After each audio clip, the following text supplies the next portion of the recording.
Les Nations Unies aux efforts de la RDC visant à lutter contre les violences sexuelles, surtout dans la partie est du pays en proie à une insécurité récurrente, était au menu de l'audience que le chef de l'État, Félix Antoine Tshisekedi Tshilombo, a accordé ce mercredi à la représentante spéciale du secrétaire général de l'ONU en charge de cette question spécifique. On fait le point avec Willy Atunakov. Les Nations Unies réaffirment leur engagement à accompagner le président de la République, Félix Antoine Tshisekedi Tshilombo, dans sa lutte contre les violences sexuelles faites aux femmes et aux filles en République démocratique du Congo, pays post-conflit et actuellement en proie à une insécurité récurrente dans sa partie est, perpétrée par les groupes armés locaux et étrangers, dont les rebelles ougandais de l'ADF et rwandais de FDLR. C'est ce qui ressort de l'entretien d'une demi-heure que le chef de l'État, Félix Antoine Tshisekedi Tshilombo, a eu mercredi 4 décembre 2019 en son bureau de la Cité de l'Union africaine à Kinshasa avec la représentante spéciale du secrétaire général de l'ONU en matière de violences sexuelles en période de conflit, Pramila Patten, qui s'est fait accompagner auprès du président de la République de la représentante spéciale du secrétaire général de l'ONU en République démocratique du Congo et chef de la MONUSCO, Leila Zerougi, explique.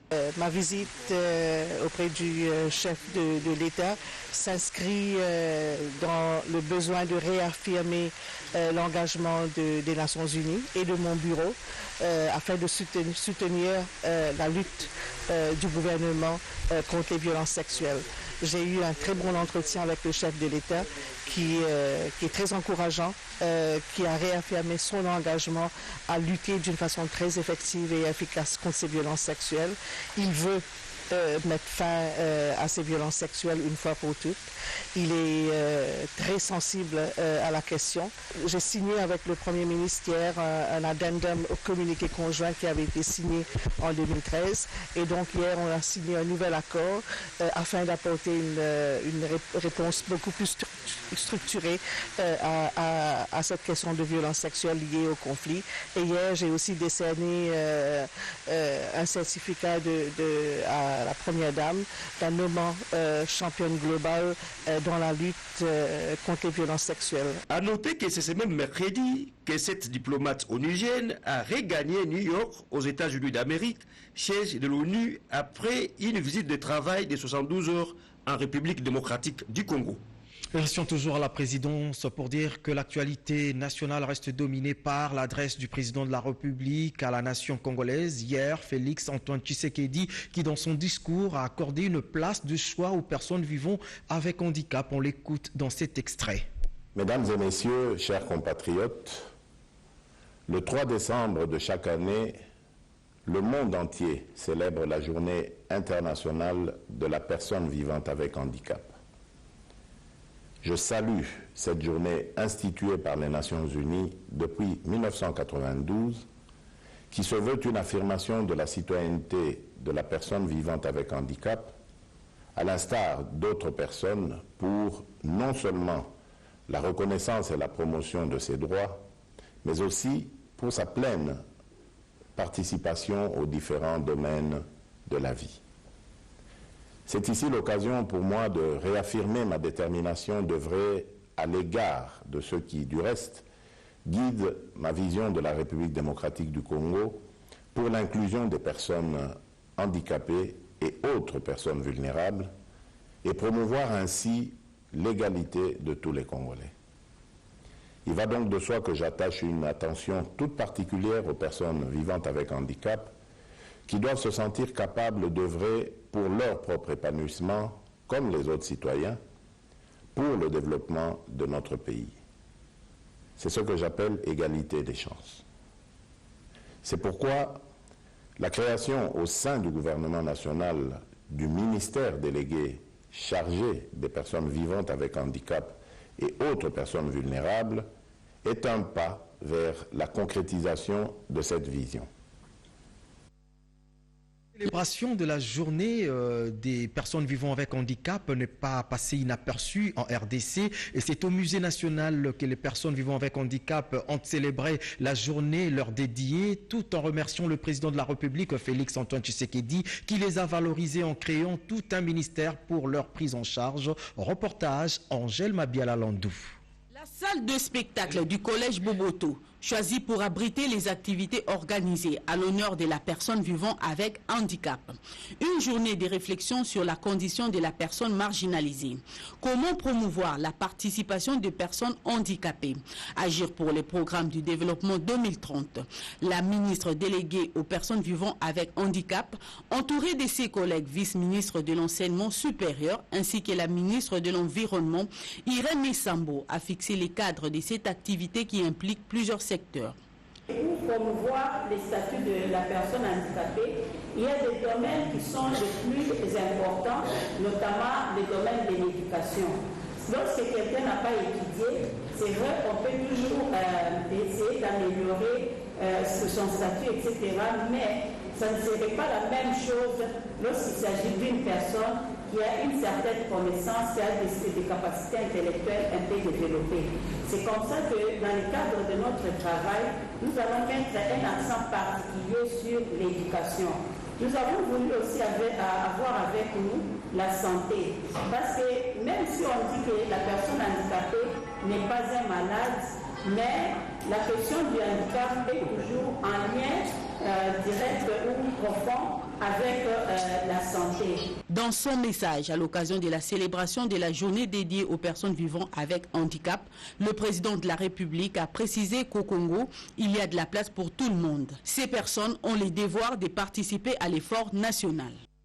Et puis, en illustration, le vice-premier ministre, ministre de l'Intérieur, Sécurité et Affaires coutumières, ainsi que le ministre de la Défense nationale et anciens combattants ont été invités à l'Assemblée nationale pour faire la lumière sur les pluies diluviennes du 25 au 26 novembre 2019 à Kinshasa, ainsi que la situation qui prévaut dans la ville et les territoires de Béni. Au cours de la séance plénière du mardi 3 décembre, les élus du peuple avaient soulevé les préoccupations sur la situation provoquée par les inondations dans la ville ainsi que les tueries enregistrées dans la ville de Béni et ses environs au moment où les FARDC mènent les opérations contre les forces des ennemis. Compte tenu de la spécificité de la question, les députés ont demandé et obtenu le huis clos. C'était sous la présidence de l'honorable Janine Mabunda.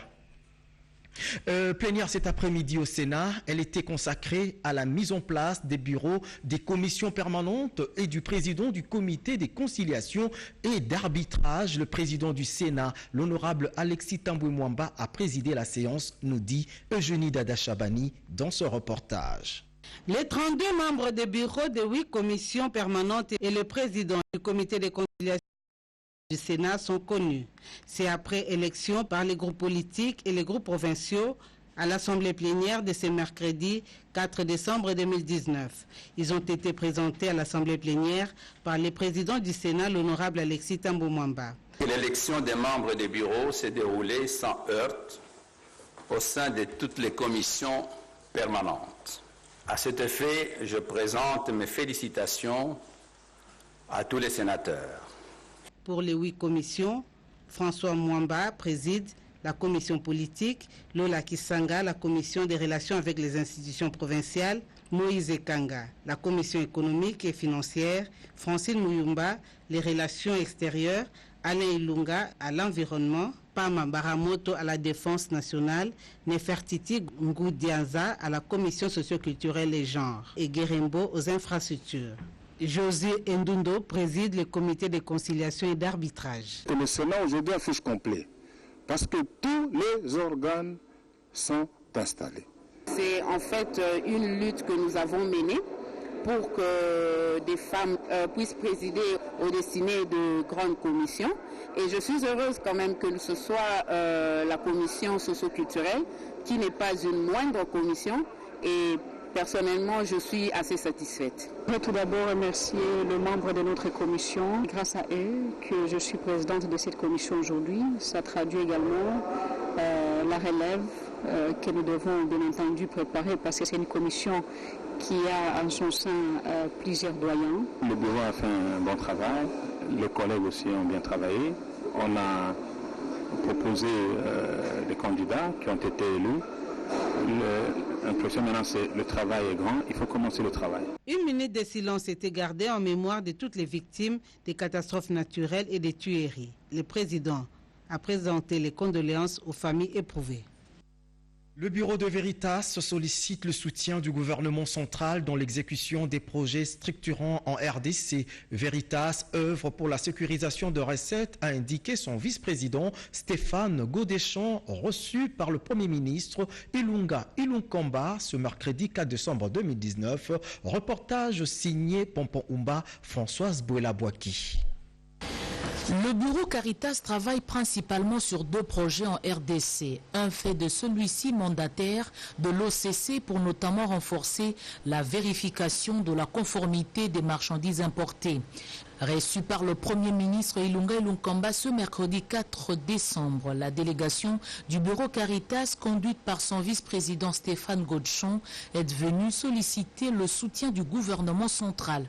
Nous avons eu l'occasion d'échanger aujourd'hui avec son Excellence sur les 2 grands projets aujourd'hui très structurants que nous déployons en République démocratique du Congo. Le premier donc à travers Ségus, qui est donc le programme du guichet unique du commerce extérieur, et un autre contrat également de grande importance pour le climat des affaires, qui est le programme de vérification de la conformité des marchandises à l'importation. Le maître mot du message que nous avons délivré aujourd'hui à Monsieur le Premier ministre, c'est l'importance aujourd'hui d'avoir le soutien de l'ensemble des autorités de la RD Congo sur ces 2 projets qui sont extrêmement importants, parce que structurants pour la RD Congo, parce que des éléments qui concernent donc l'amélioration du climat des affaires, la transparence, l'optimisation de la facilitation du commerce, la sécurisation des recettes. Donc comme vous le constatez, ce sont des éléments extrêmement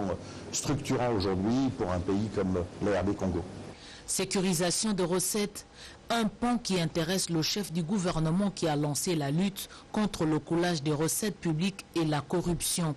Les hôtes du professeur Ilunga Ilunkamba se sont dit honorés par l'intérêt que porte le Premier ministre sur leur projet. Et parlons de cet atelier des parlementaires africains tenus en Éthiopie pour étudier des voies et moyens de lutter contre les conflits internes qui sévissent au sein des pays africains. Reportage signé Angèle Mabiala. Pendant 2 jours, les participantes à cet atelier ont réfléchi sur les stratégies de campagne visant à mobiliser les acteurs de tous les secteurs du continent africain afin qu'ils participent à la promotion du programme de réduction des armes au silence d'ici 2020. La République démocratique du Congo, pays en conflit dans sa partie Est, qui fort heureusement a réussi une passation civilisée et pacifique du pouvoir grâce à la maturité politique de ses leaders, Félix Antoine Tshisekedi Tshilombo et Joseph Kabila Kabange, qui font de la parité leur credo, ce qui a permis la présence des Congolaises dans le Parlement panafricain. Parmi elles, Carole Aguito Amela. Une femme battante, une femme qui a toujours combattu pour la promotion de la femme, pour sa participation dans les instances de prise de décision.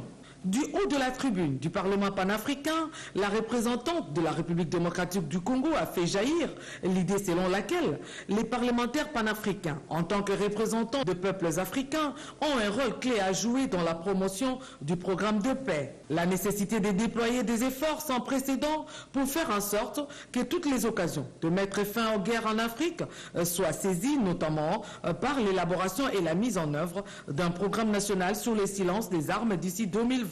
Ramtan Lamamra, haut représentant pour le silence des armes en Afrique, a indiqué que les conflits internationaux ou interétatiques ont considérablement diminué en Afrique et que face à la multiplication des conflits internes, à la criminalité transfrontalière et aux conflits intercommunautaires qui s'étendent souvent aux pays voisins ayant les mêmes caractéristiques ethno-culturelles, des stratégies doivent être adoptées plus que jamais pour favoriser la paix interne. Elle estime que les parlementaires nationaux qui sont membres du Parlement panafricain panafricains doivent jouer un rôle crucial dans la réalisation de l'objectif tant entendu allant de la prévention des conflits à la consolidation de la paix qui a en soi la ligne de vie sur laquelle le continent africain que nous voulons construire est le pilier et la substance dont l'Afrique a besoin en termes de progrès et de bien-être conformément au programme 2063.